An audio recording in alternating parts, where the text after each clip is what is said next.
자, 오늘은 제목을 한번 따라해 보실까요? 그런즉 자랑할 때가 어디냐? 네, 이제 저희 로마서 지난 시간에 저희가 3장 21절부터 26절까지 말씀을 나누고 이제 이어서 마지막 3장 끝부분 27절에서 31절 나누는데, 여러분 그 지난주에 저희가 그런 이야기 나눴죠. 이제 비로소 터널을 빠져나왔다. 어두컴컴한 터널, 그 죄악의 터널, 죽음의 터널, 또 실패와 아픔의 터널을 빠져나와서 만나게 된 빛이 있는데, 이 빛이 누구죠? 예수님, 예수 그리스도. 그래서 예수님을 우리가 만나게 됐어요. 그 모든 인생은 스스로의 힘으로는 그 어둠에서 빠져나올 수가 없고 어두컴컴한 데서 계속해서 거할 수밖에 없는데, 그 어둠에 빛이 한 자락 비추는 겁니다. 그게 예수님이었어요.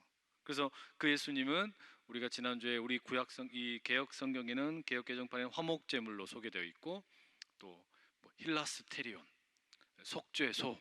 그래서 그 예수님이 곧 사람과 하나님이 만나는 장소다. 기억나세요? 네, 바로 그 예수님이 하나님과 사람이 만나는 장소가 되어서 우리에게 새로운 의가 되신다. 우리를 새로운 의로 이끌어 주시는 분이다. 그래서 이 하나님의 의라는 것은 우리에게 두 가지 효과를 준다. 우리 이런 이야기 나눴는데, 그게 뭐였냐면, 하나는 나를 의롭다, 우리를 의롭다라고 하는 것은 일단은 재판에서, 법원에서 이제는 죄가 없다라고 해주는 거, 요게 첫 번째 효력이고, 그러죠? 의롭다라고 말해주는 거.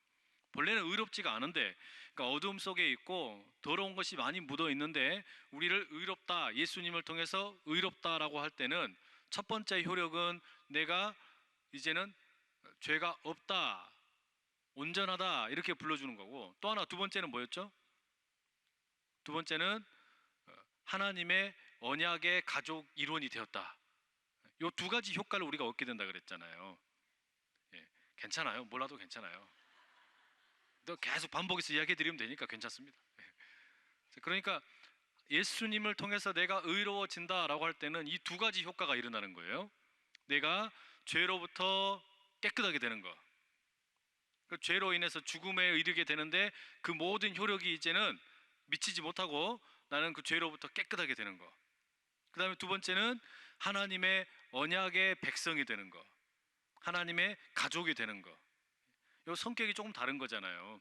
죄가 깨끗하다고 하는 것은 법정에서 사용하는 거고, 그 다음에 가족이 되는 것은 언약의 가족됨. 요 두 가지 효과가 일어나는 겁니다. 이게 예수라는 힐라스테리온, 화목제물, 속죄소, 거기에서 일어나는 일이란 말이죠. 우리가 그 이야기를 지난주에 나누었어요. 이제 지난주 줄거리는 요약을 이렇게 끝내고 이제 오늘 내용으로 들어가면 27절 한번 읽어볼까요? 함께 읽습니다. 시작. 그런즉 자랑할 때가 어디냐? 있을 수가 없느니라. 무슨 법으로냐? 행위로냐? 아니라 오직 믿음의 법으로니라. 그러니 자랑할 게 뭐가 있냐? 그런데 이 자랑이라는 말은 앞서서 우리가 어디에서 봤었냐면, 이 로마서 2장 17절에서 자랑한다, 자랑이라는 말이 나왔어요. 한번 읽어볼까요? 2장 17절 시작. 유대인이라 불리는 네가 율법을 의지하며 하나님을 자랑하며. 자, 예수님은 하나님의 새로운 의다 그랬는데, 그 전에 하나님께서 하나님 자신을 보여주신 통로가 뭐였냐면 율법이었어요. 율법에 하나님이 어떤 분인지 그런 걸 잘 설명을 해줬었단 말이에요. 그러니까 거기에도 뭐가 있었냐면은 일종의 하나님이 누구이신지를 보여주는 계시가 있었던 겁니다. 그런데 이 율법을 누가 받았죠? 율법을 유대인이 받았죠. 이스라엘 사람들이 받은 겁니다. 이스라엘 사람들, 이 유대인이 율법을 받았는데, 이 율법을 이스라엘 사람들이 선물로 받은 거예요. 뭘 잘해서 받은 것이 아니라 하나님께서 선물로 주셨어요. 그런데 어떤 일이 생기게 되냐면, 선물로 받은 이거를 이스라엘이 자랑을 하는 거예요. 다른 나라에도 자랑을 하고, 우리는 율법 받았다 이렇게 자랑을 하고 다니는 거예요. 어린아이들한테 곧 있으면 어린이날 되잖아요. 그러면 서로 우리 부모님이 요거 사줬다, 나는 요거 받았다 이렇게 하면서 애들 막 서로 자랑하잖아요. 그것처럼 선물로 주어진 게 율법인데 이 율법을 자기들이 받은 것을 특별하게 생각을 했어요. 그건 나쁜 건 아니죠. 하나님이 주신 거니까. 그런데 그것을 자랑을 하고 의지를 했단 말이에요. 그러면서 하나님을 자랑을 했습니다. 그런데 유대인들은 그것을 자랑을 하면서도 그게 왜 필요한 것인지는 몰랐어요. 그러니까 어떤 일이 생기게 되었어요? 율법을 이스라엘에게 주었더니 그걸 가지고 이스라엘과 이방인들 사이에 벽을 만들어 버렸어요. 그렇죠? 그러니까 우리에게만 이게 선물로 주어진 거니까 이건 우리한테만 특별한 거야. 너희들은 다 하나님의 백성이 아니야. 이렇게 나누어졌단 말이에요. 그렇죠? 그래서 율법의 기능이라는 것이 어떤 기능을 만들어 버렸어요? 이스라엘 사람들과 이방인들 사이에 벽을 만들어 버린 거예요. 벽을. 하울링이 좀 많이 나네요. 그죠? 네. 이러면 우리 사이에 벽이 생겨요. 그런데 율법이라는 것이 그렇게 유대인들에게 주어지게 됐는데 유대인과 이방인 사이에 벽이 세워져 버린 거예요. 그러니까 이스라엘은 그것을 자기들의 특권으로 생각을 하고 그걸 자랑으로 생각을 한 겁니다. 그래서 그거를 더 확고하게 붙들기 위한 차원에서 뭘 하냐면 율법에 기록되어 있는 여러 가지 규정들 가운데 특별히 할례, 안식일, 그리고 음식 규례 이런 거를 지켜서 우리는 특별한 하나님의 백성이다 이걸 자랑하고 다니는 거예요. 아이들 가운데에도 자기가 부모님한테 뭐 좋은 선물 받으면 난 이거 특별히 우리 엄마가 준 거다 이렇게 막 자랑하고 다니잖아요, 애들이. 그러면서 이게 얼마나 좋은 건 줄 아냐? 3단 변신한다 막 이러면서 한단 말이에요. 그런 것처럼 이 유대인들은 하나님께서 자신들에게 주신 율법을 선물로 생각을 하고 자랑을 하고 이것이 우리에게만 주어진 거다. 그러니까 너희들은 없다 이렇게 갈라놓고 벽을 세워놨어요. 그런데 그것과 달리 예수라는 화목제물, 예수 그 한 예수님이라는 사람의 예수님이라는 그 하나님의 아들 보내신 예수님을 통해서 십자가와 부활로 나타난 새로운 하나님의 의인은 어떤 일이 일어나게 됩니까? 그 율법의 벽을 다 허물어 버리는 거예요. 그리고 더 이상 유대인이냐 이방인이냐 이것과 상관없이 모두에게 다 주어지는 선물이 되는 겁니다. 예전에는 그러니까 율법을 받은 사람들이 이스라엘 사람들이 그거를 자기 걸로 더 만들기 위해서 뭐 안식일도 지키지 할례도 하지 음식 규례도 지키지 이런 거 하면서 철저하게 자기들을 다 구별을 시켰어요. 그런데 예수님이라는 새로운 힐라스테리온 속죄소 이 예수님을 통해서는 무슨 일이 생기냐면 그 벽이 없어져 버리는 거예요. 그러니 자랑할 게 뭐가 있냐? 무슨 자랑이냐면 율법을 자랑할 게 뭐가 있냐 이 말이죠. 하나님을 너희들이 자랑할 게 뭐가 있냐 이런 말이 되는 거예요. 더 이상 그 특권 의식을 자랑할 게 없다 이런 말이 되는 거죠. 그게 여러분 우리한테도 한번 가만히 보세요. 여러분은 혹시 예수님을 믿은 이후에도 옛날에 자랑하던 것을 계속해서 혹시 자랑하고 계신가요? 내가 예수님을 믿기 전에 내가 자랑하던 것들이 있을 수 있어요. 그런데 예수님을 알고 난 이후에도 옛날 것을 자랑한다. 예수님을 만난 이후에도 유대인들이 계속해서 율법을 자랑한다. 그 문제가 있는 거죠.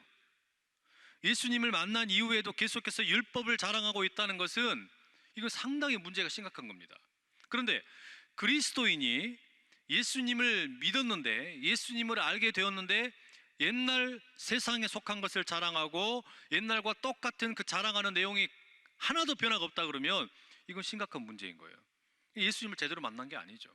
예를 들어 예수님을 만났음에도 옛날처럼 자식 자랑하고 자기 돈 자랑하고 집 자랑하고 일터 자랑하고 집안 자랑하고 이런 거는 누구나 다 하는 자랑이에요. 모든 사람들이 다 나 이런 거 가지고 있다 이런 거 가지고 있다 3살 먹은 애들이 하는 자랑하고 똑같은 거란 말이에요. 그런데 그거를 예수를 믿은 다음에도 그 자랑질을 하면 어떻게 되는 겁니까? 이 문제가 되는 거예요. 그런즉 자랑할 때가 어디냐? 로마서의 말씀이 지금 그렇게 주어지지 않습니까? 유대인들아 너희들이 더 이상 자랑할 게 뭐가 있냐? 묻는 거예요. 옛날에는 그것이 율법이라는 것이 자랑할 것이었는지 모르지만 이제는 더 이상 자랑할 게 없다. 지금 그 이야기라는 거죠. 자, 고린도전서 1장 23절 24절에 보면 이런 표현이 나옵니다. 함께 읽어볼까요? 우리는 십자가에 못 박힌 그리스도를 전하니 유대인에게는 거리끼는 것이요 이방인에게는 미련한 것이로되 오직 부르심을 받은 자들에게는 유대인이나 헬라인이나 그리스도는 하나님의 능력이요 하나님의 지혜니라. 십자가에 못 박힌 그리스도를 바울이 전하는데, 그런데 유대인들에게는 이 십자가에 못 박힌 그리스도가 거리끼는 거랍니다. 왜 그럴까요? 유대인들이 율법을 자기들의 것으로 받아들이고 그 율법의 내용을 믿고 있을 때 그들은 뭘 기대했냐면 아주 멋진 메시아를 기대하고 있었습니다. 아주 힘센 메시아를 기대하고 있었어요. 이 메시아가 와서 지금은 비록 우리가 나라를 잃어버리고 식민지로 살고 있지만 메시아가 오기만 하면 우리를 구원해주고 나라도 되찾고 경제적으로도 부강해지고 온 민족 가운데 가장 뛰어난 민족이 될 것이다. 사회적으로 경제적으로 존경받게 될 것이다. 이런 기대감이 많이 있었단 말이에요. 그런데 십자가에 달려 죽은 메시아, 십자가에 달려 죽은 그리스도, 자신들의 생각에는 완전히 거리끼는 거죠. 이건 내가 기대했던 선물이 아니다. 이건 우리가 기대했던 메시아가 아니다. 그래서 거리껴 했다라는 겁니다. 그러면 여러분 보세요. 이 예수님을 만나게 되었다면 그 유대인들이 거리껴 하는 것을 포기하든지 아니면 이제는 자신들이 자랑하던 율법을 포기하든지 둘 중에 하나를 해야 되는 거예요. 그러겠죠? 자기들이 계속해서 지금까지 자랑해왔던 율법을 포기하든지 아니면 거리껴진다고 생각하는 예수를 포기하든지 이 둘이 같이 못 간다는 말이에요. 마찬가지예요. 그리스도인들, 우리에게 주어진 것은 똑같습니다. 우리는 세상의 것을 자랑을 하고 있다가 보면 십자가에 달리신 예수님을 자랑할 수가 없는 겁니다. 내가 옛날 것, 세상의 것을 자랑하는 그 습관이 고스란히 그대로 있게 되면 어떻게 십자가에 달리신 예수, 십자가에 달린 하나님의 아들이라는 것을 믿을 수 있고 그걸 자랑할 수 있냐 이 말이에요. 이 둘 중에 하나를 확실하게 선택을 하라 이 말이죠. 그래서 되묻습니다. 여러분은 무엇을 자랑하고 계시냐 이 말이에요. 예수를 믿는데도 여전히 유대인들이 옛날 율법을 자랑하는 것처럼 그 옛날에 세상에 속하는 것을 자랑하고 있다 그러면 이건 우리한테 문제가 있는 거죠. 여러분의 자랑이, 그리고 저의 자랑이 십자가에 달린 예수가 될 수 있기를 축복합니다. 그 은혜가 있어야 돼요. 그게 우리에게 진정한 자랑이 되어야 되는 거예요. 뭐 자녀 어디다 대학 보냈니? 자녀가 무슨 뭐 직업을 갖고 있느니? 남편이 돈을 많이 버느니? 얼굴이 잘생겼니? 못생겼니? 이런 거 자랑하는 것에 우리의 마음을 빼앗길 수가 없다는 말이에요. 옛날에는 그게 괜찮아요. 예수님을 만나기 전에는 그게 괜찮습니다. 그러나 예수님을 만난 이후에는 우리의 자랑이 변화되어서 십자가에 달리신 예수가 우리의 자랑이 될 수 있기를 축복합니다. 자, 그래서 이제는 28절로 넘어가 볼까요? 28절 함께 읽어보겠습니다. 그러므로 사람이 의롭다 하심을 얻는 것은 율법의 행위에 있지 않고 믿음으로 되는 줄 우리가 인정하노라. 자, 그러므로 맨 끝에 뭐라고 그러냐면 믿음으로 되는 줄 우리가 인정하노라. 사람이 의롭다 하심을 받는 것. 아까 우리가 앞서서 말씀을 드렸죠. 지난주에 예수님이라는 새로운 실제를 통해서, 예수님이라는 새로운 계시, 하나님의 의를 통해서 우리 모두가 의롭다함을 입게 되는데, 하나님의 의를 입게 되는데 여기 두 가지 효과가 있다고 그랬죠. 하나는 죄가 깨끗해지는 것, 또 하나는 하나님의 언약 백성이 되는 것. 그런데 이거를 얻는 것은 무엇을 통해서냐면 율법의 행위를 통해서가 아니고 뭘 통해서라고요? 믿음을 통해서. 그러니까 율법의 행위를 통해서라는 것은 뭐냐면 옛날 방식이에요. 그러니까 옛날에는 어떤 방식이었습니까? 율법을 내가 받았다. 나는 그러니까 이미 특권을 받았다. 유대인들의 생각이 그랬단 말이죠.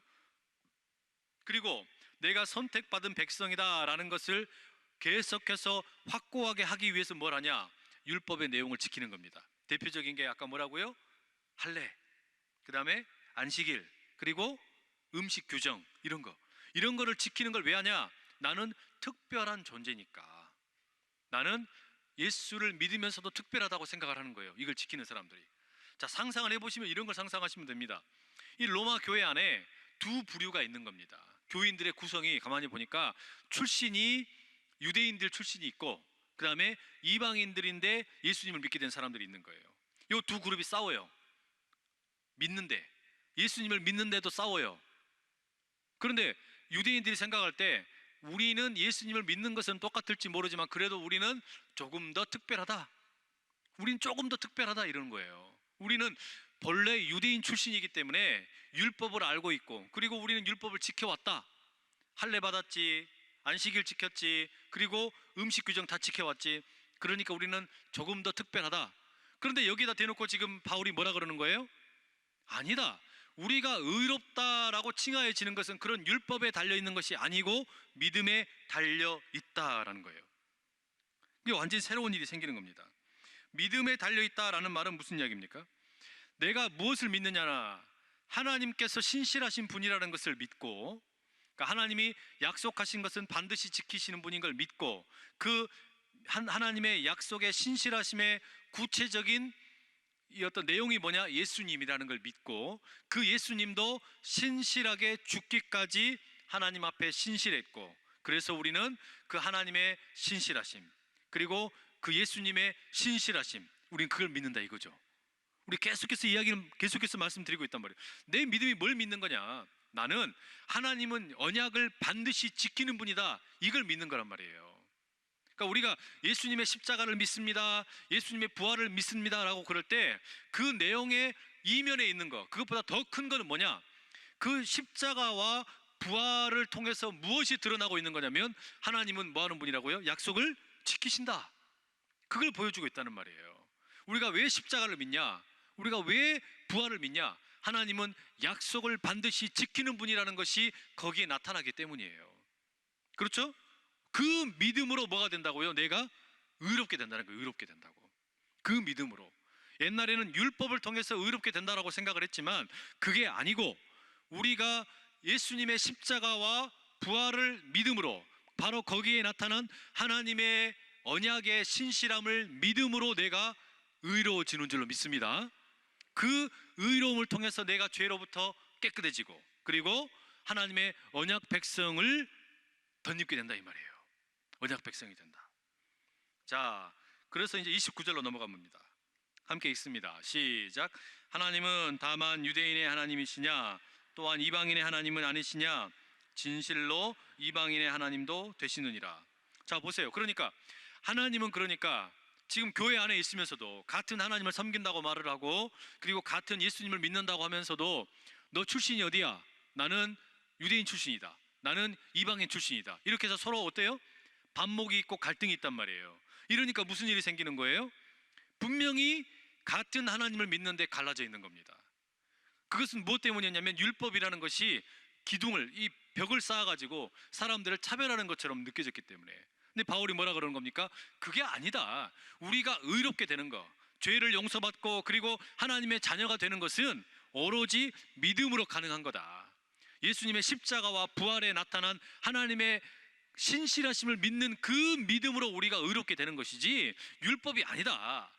태생의 조건이 아니다. 그래서 뭐라 그런 거예요? 유대인의 하나님이냐 또는 이방인의 하나님은 아니냐? 그럴 수 없다. 하나님은 모든 자의 하나님이시다, 그 얘기하는 거죠. 그렇죠? 네.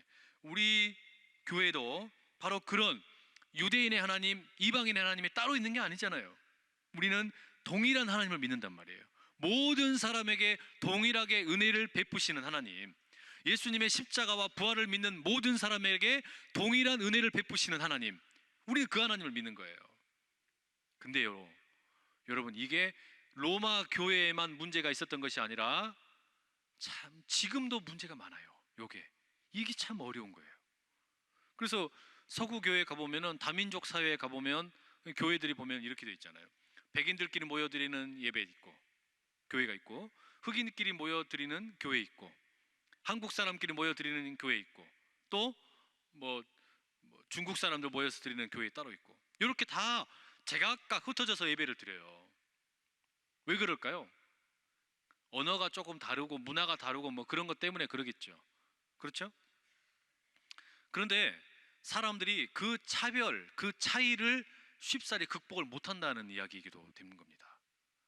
서로 간에 인종 또는 언어 또는 피부 색깔, 이런 게 다른 거를 교회 안에서 쉽사리 극복을 못하는 거예요. 하나님을 한 분을 믿는데도 이게 쉽사리 극복이 안 된단 말이에요. 이게 옛날 이야기가 아니라 지금 우리 이야기입니다. 그런 점에서 보면은 저는 우리 교회 주일 사부 예배가 참 종말론적인 예배라는 생각이 들어요. 우리 사부 예배는 보세요. 영어 예배부, 네팔, 중국어, 또 러시아 4개 예배에 속한 분들이 다 함께 오셔서 예배 드리잖아요. 우리는 비록 나라는 다르고 인종도 다르고 언어도 다르지만 그 시간에는 다 함께 예배를 드리는 거예요. 근데 이게 마치 종말론적이라는 게 무슨 이야기냐면 우리 주님이 다시 오실 때 천상에서 예배가 드려지게 될 때 그때 여러분 어떻게 예배 드릴까요? 모든 사람들이 따로따로 예배 드리겠습니까? 주님 다시 오실 때? 그럴 수가 없죠. 어떻게 그렇게 예배 드리겠어요? 모든 믿는 자들이 함께 예배를 드릴 거 아닙니까? 그럴 때 한국말, 영어, 막 중국어, 포르투갈 뭐 이런 식으로 다양한 언어들이 막 찬양을 하고 기도를 할 텐데요.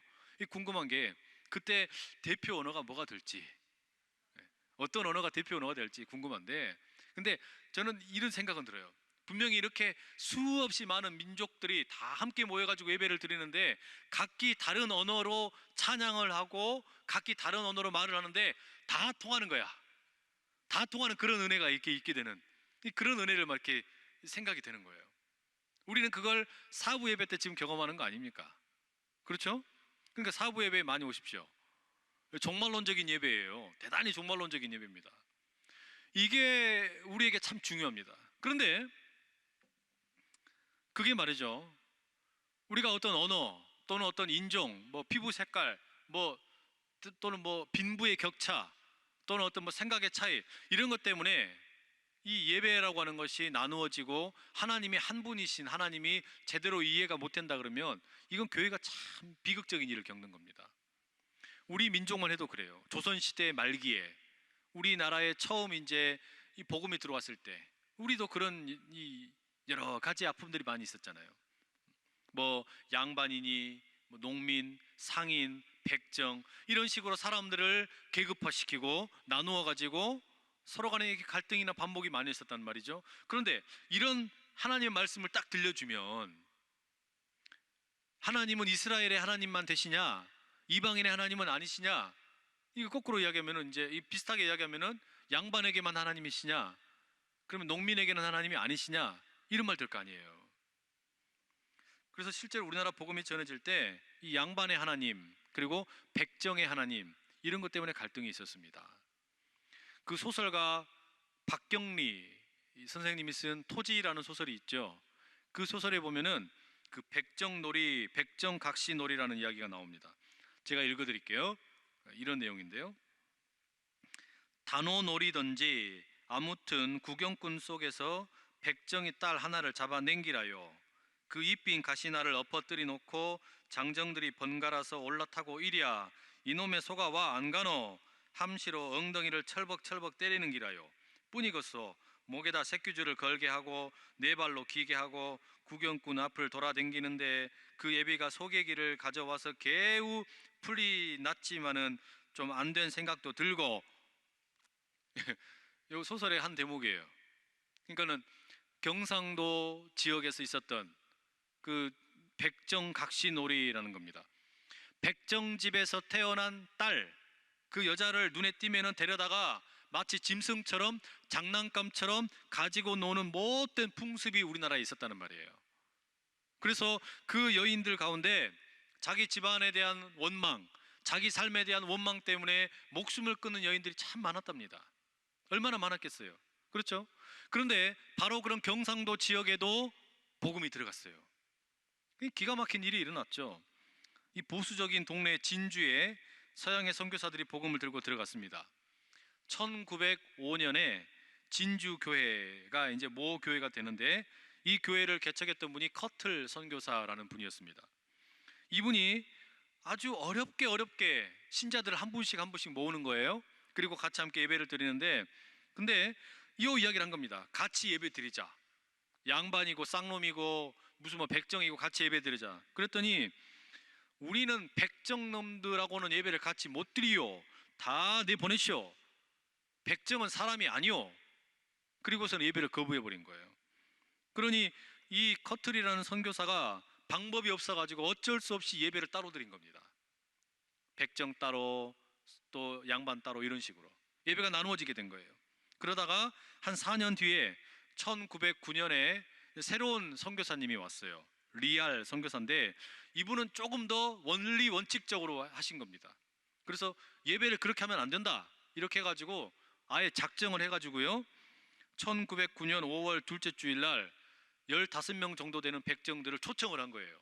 이미 예배당에 수백 명의 사람들이 모여가지고 있었습니다. 그런데 백정들이 딱 들어오니까 어떤 일이 생겼냐, 30명 정도, 그러니까 리알 선교사님을 따르던 사람들 빼놓고는 수백 명이 다 나가버렸어요. 다 나가버린 거예요. 예배 안 드린다고. 다 나가버리고 그 수 몇십 명만 남아가지고 예배 드리게 된 거예요. 이만큼 우리나라 교회 선교 역사 초창기에 이런 그 사람들 사이에 보이지 않는 갈등, 벽, 이게 그만큼 심했단 말이에요. 이게 지금 로마 교회도 똑같았던 거예요. 같은 예수님을 믿는다고 하면서도 무슨 일이 생겨요? 너 유대인 출신이냐? 너 이방인 출신이냐? 이걸 가지고 싸우는 겁니다. 나는 율법을 안다. 너는 율법 없잖아. 그러니까 우리는 서로 다르다.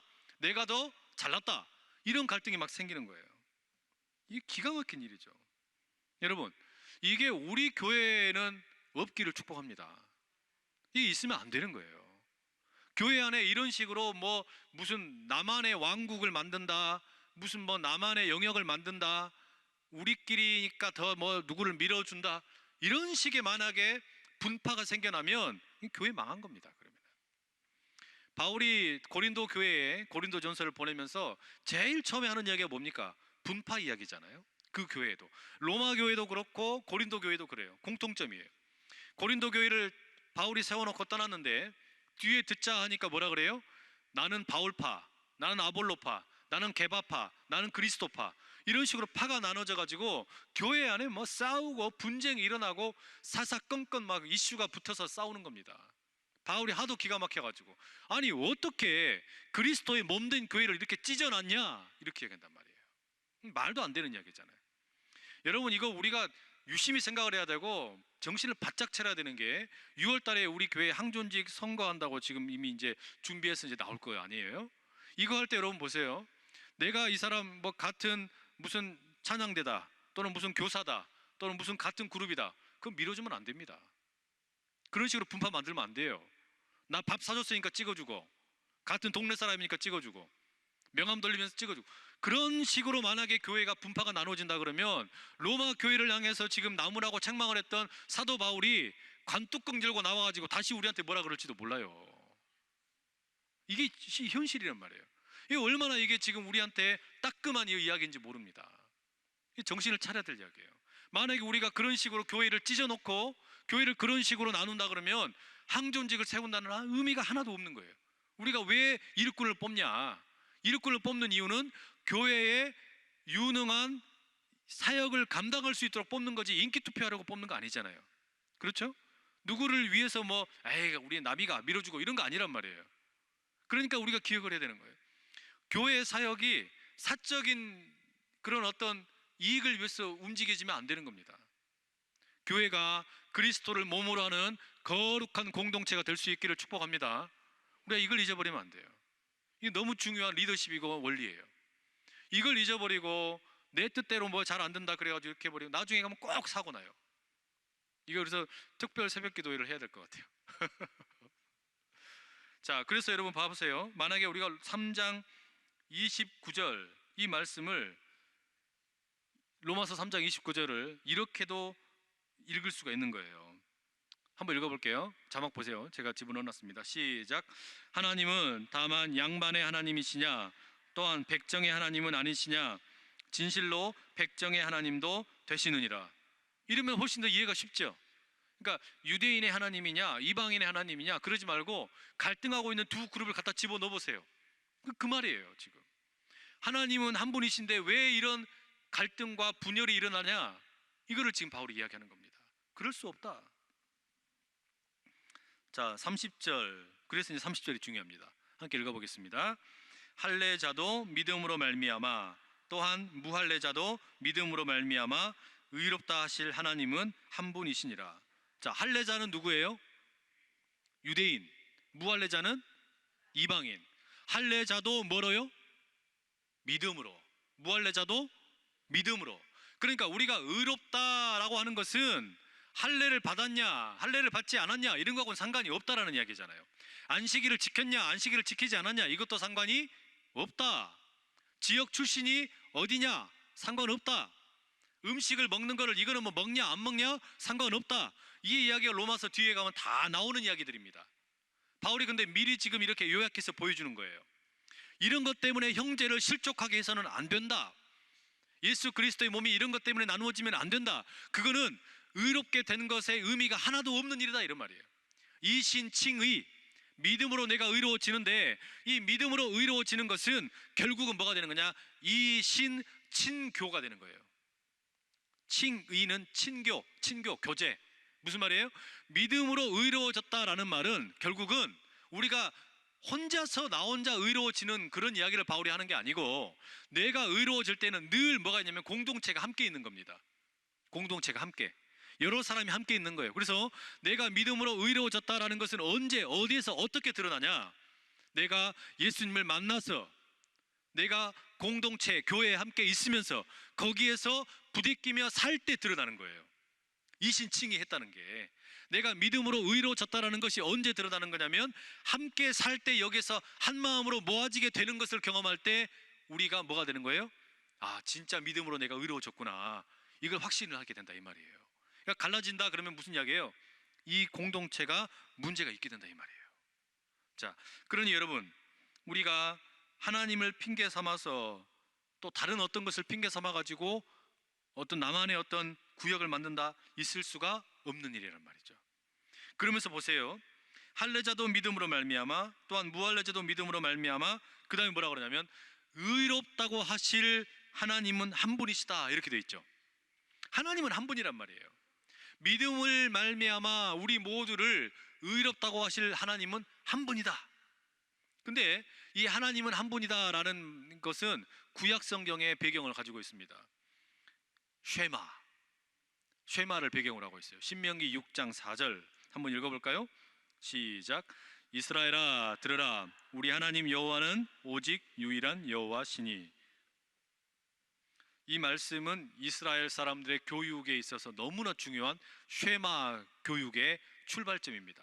쉐마라는 말이 들으라라는 말이죠. 들으라. 근데 들으라라는 말의 첫 번째 들으라는 말, 그리고 제일 핵심이 뭐냐? 하나님은 한 분이시다 이거예요. 이게 지금 쉐마의 제일 중요한 들어야 될 내용인 겁니다. 하나님은 한 분이라는 것을 잊어버리면 안 된다. 보세요. 그러면 하나님은 한 분이시라는 것을 우리가 기억을 한다는 것은 쉐마인데, 쉐마가 듣는다. 근데 듣는 것은 뭐 지금 청각 기능이 좋은지 안 좋은지 테스트해보라는 이야기가 아니잖아요. 그렇죠? 뭐 귀를 잘 듣는지 못 듣는지 알아보자 이걸 말하는 게 아니고, 이스라엘아 들으라 할 때 그 들으라라는 말은 곧 뭘 말하는 거냐면 순종을 말하는 거죠. 순종. 이스라엘아 들으라, 달리 말하면 이스라엘아 순종하라, 이게 쉐마입니다. 뭘 순종하는 거냐? 하나님은 오직 한 분이시다. 하나님은 오직 한 분이시다. 그 하나님은 나누어질 수 없는 분이다. 그러니까 세상을 향하여 하나님으로 대체하지 말라 이런 이야기도 되는 것이고, 또한 공동체 안에서 하나님은 한 분이신데 너는 누구파 나는 누구파 이런 식으로 갈라질 수도 없다 이런 말이에요. 그러니 여러분, 우리가 하나님을 한 분으로 모신다라는 것은 그 하나님은 우리의 핏줄과 무관하게, 피부 색깔과 무관하게, 우리의 빈부의 수준과 무관하게, 학력의 수준과 무관하게, 그 모든 것과 무관하게 오직 한 분이신 줄로 믿습니다. 누구만의 하나님이 아니란 말이에요. 우리 모두의 하나님, 한 분이신 하나님을 기억하라 이 말이죠. 그 하나님을 인정하게 될 때 무슨 일이 생깁니까? 내가 의롭게 된다라는 말이 어떤 말인지를 비로소 실감하는 거예요. 왜요? 아까도 그랬잖아요. 우리가 예수님을 통해서 믿음으로 내가 의롭게 된다라고 할 때 두 가지가 있다 그랬잖아요. 두 가지가. 내가 죄로부터 깨끗해지는 거, 죄가 깨끗해지는 것도 있지만 또 하나는 뭐가 있다 그랬어요? 언약의 백성이 된다, 언약 가족이 된다. 이건 뭐예요? 하나님의 가족이 되는 거니까. 가족이 된다라고 하는 것은 나누어질 수가 없는 거죠. 가족을 나눌 수 있습니까? 가족은 아버지, 어머니가 계신 그런 공동체로 하나야 아닙니까? 하나. 그러니까 우리가 하나님을 뭐라고 불러요? 하나님 아버지 이렇게 부르잖아요. 하나님을 아버지로 모시고 사는 모두가 한 가족인데 가족이 나누어진다? 그건 콩가루 집안이죠. 그러죠? 그러니까 있을 수가 없는 일인 거예요. 그래서 하나님은 한 분이시니 이 말을 우리가 마음에 꼭 새기고 우리의 신앙생활 가운데 나누어지지 않는 그런 믿음의 경주가 가득하기를 축복합니다. 근데 이게 왜 중요하냐면 하나님이 한 분이신 것을 선언적으로도 중요하지만 우리가 실제적으로 나누어지지 않는 것이 중요한 이유는 나누어지게 되면 교회가 꼭 해야 될 일을 못하는 겁니다. 교회가 복음을 전하는 일, 하나님의 나라를 선포하고 가르치고 치유하고 회복시키는 이런 일들을 많이 감당을 해야 되는데 몸이 나누어지기 시작을 하면은요 아무 일도 못하는 거예요. 생각을 해보세요. 우리 몸이 지체가 여러 개가 있는데 이 머리는 하나 아닙니까? 그런데 몸이 다 따로 놀아요. 오른쪽으로 가자 그러는데 몸은 오른쪽으로 하는데 다리는 왼쪽으로. 이러면 어떻게 돼요? 이 희한한 일이 벌어지는 거 아닙니까? 이거 어떻게 다니겠어요? 이러고 이거 뭐 춤도 아니고 뭐 이상한 일이 벌어질 거 아니에요. 보여드릴 수도 없고. 예. 이런 일이 벌어지는 거예요. 그러면 교회가 하나가 되어서 마땅히 감당해야 될 에너지의 투자, 선택과 집중을 못하는 거예요. 자꾸 엉뚱한 짓을 하는 거예요. 안에서 그러니까 쓸데없는 것 가지고 에너지 낭비 다 하다가 본질적으로 해야 되는 걸 못하고 결국은 시간 낭비하고 물질 낭비하고 그러다 쓰러지는 거예요. 교회는 유기체입니다. 교회는 하나님의 예수 그리스도의 몸이에요. 그러므로 이 몸은 그리스도를 머리로 하는 하나의 통일된 리더십 안에서 달려가는 거예요. 그런데 이게 나누어지기 시작을 하면 이건 뭐 완전히 콩가루가 되는 거예요. 이게. 아무 일도 못하는 거예요. 그래서 여러분 우리가 이거 꼭 기억해야 돼요. 언약 가족이다. 가족도 그러니까 여러분 보십시오. 믿음으로 하나 되지 않을 때, 또 이 생각이 하나 되지 않을 때, 자녀들과의 갈등이 일어날 때 얼마나 그 가정이 어렵습니까? 회복이 잘 되지 않고. 이 똑같은 원리예요. 교회는 가족이다. 교회는 하나님의 가족이다. 그러면 이 가족을 통해서 우리가 본질적으로 해야 되는 일을 붙들고 해야 된다는 말이에요. 영혼을 살려야 되고 세상을 개혁을 해야 되고 새로운 일들을 우리가 많이 해야 되는데 이 지역사회를 위해서 해야 될 일도 많고 복음도 전해야 되고 선교도 해야 되고 전도도 해야 되고 수없이 많은 일을 해야 되는데 이게 하나로 마음이 똘똘 뭉쳐서 달려가도 할똥말똥인데 나누어지기 시작하면 안에서 싸우다가 끝장 다 본단 말이에요. 그래서 여러분 하나님께서 우리에게 허락하신 이 교회를 소중하게, 가족을 소중하게, 이 믿음으로 하나 되는 것, 이것을 우리가 잘 지키고 나가는 것, 이게 이신칭이가 결국 우리한테서 나타나게 되는 이신친교가 된다라는 말이죠. 이 은혜가 우리 교회 가운데 가득하기를 축복합니다. 자, 마지막으로 31절 짧게 보고 마치겠습니다. 함께 읽습니다. 그런즉 우리가 믿음으로 말미암아 율법을 파기하느냐? 그럴 수 없느니라. 도리어 율법을 굳게 세우느니라. 자, 여러분 예수님 이전에는 하나님이 어떤 분이신지를 보여주는 핵심이 뭐였어요? 율법에 담겨 있었어요. 그런데 율법이 나쁜 것이 아니라 율법이라는 것을 잘못 이해한 유대인들이 잘못한 거죠. 율법이 나쁜 게 아니란 말이에요. 바울이 이야기하는 것은 율법이 잘못됐다라는 게 아닙니다. 본래 율법이 주어질 때 율법의 본래 가치는 이스라엘에게 선물로 주어졌지만 이것은 나누라고 주신 거였어요. 온 세상 가운데 나누라고. 그런데 이 이스라엘이 잘못 이해해가지고 이거를 자신들만의 특권으로 생각을 하고 그걸 가지고 이스라엘과 이방인들 사이에 벽을 세워버렸단 말이에요. 그런데 예수님이 오셔서 그 벽을 어떻게 한 거예요? 허물어 버리신 거예요.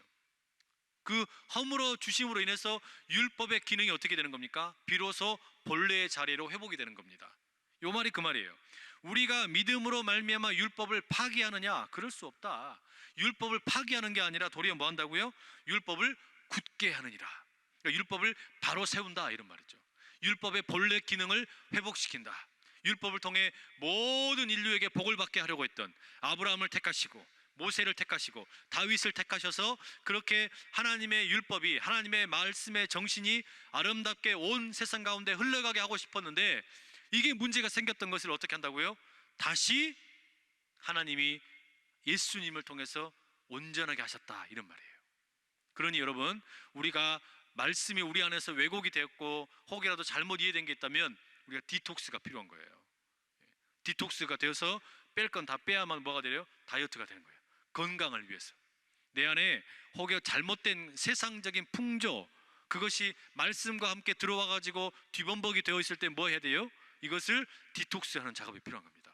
예수라는 디톡스를 통해서 여러분이 슬림해지는 S라인의 축복을 받으시길 바랍니다.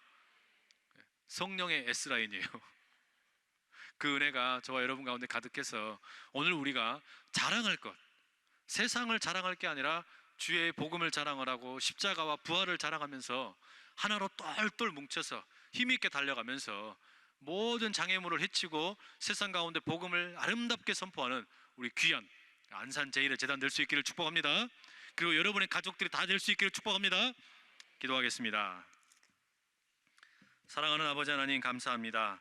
오늘은 저희가 로마서의 말씀을 통해 우리를 의롭다고 하신 예수님의 화목제물 되심, 힐라스테리온 속죄소 되심을 다시 한번 돌아보게 되었습니다. 주여, 우리가 자랑할 것이 무엇이 있겠습니까? 예수님의 십자가만 자랑하며 살아가는 우리 모두가 다 되게 하여 주시옵소서. 주님, 교회 안에서, 공동체 안에서, 가정 안에서 때로 생각이 달라서 생기는 여러 가지 갈등과 또 많은 반목들이 해결되게 하시고 우리 주님만 붙들고 달려가는 귀한 은혜가 우리 모두에게 있게 하여 주시옵소서. 그래야 아버지 하나님, 우리 교회가 마땅히 해야 할 일에 집중할 수 있게 하시고 그 일에 힘과 능력이 나타나 이 세대 가운데 귀하게 쓰임받는 안산 제일의 귀한 아버지 모든 공동체가 다 되게 하여 주시옵소서. 예수님의 이름으로 기도합니다. 아멘.